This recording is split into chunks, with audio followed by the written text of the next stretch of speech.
Magandang hapon sa lahat. Narito ang 5 PM draw.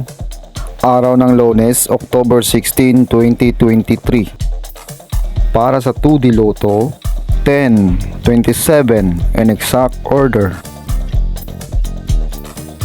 Para sa 3D Lotto, 2, 3, 4 in exact order. Congratulations sa mga nanalo. Mag-like, subscribe para updated kayo sa mga susunod na draw. Maraming salamat at magandang hapon.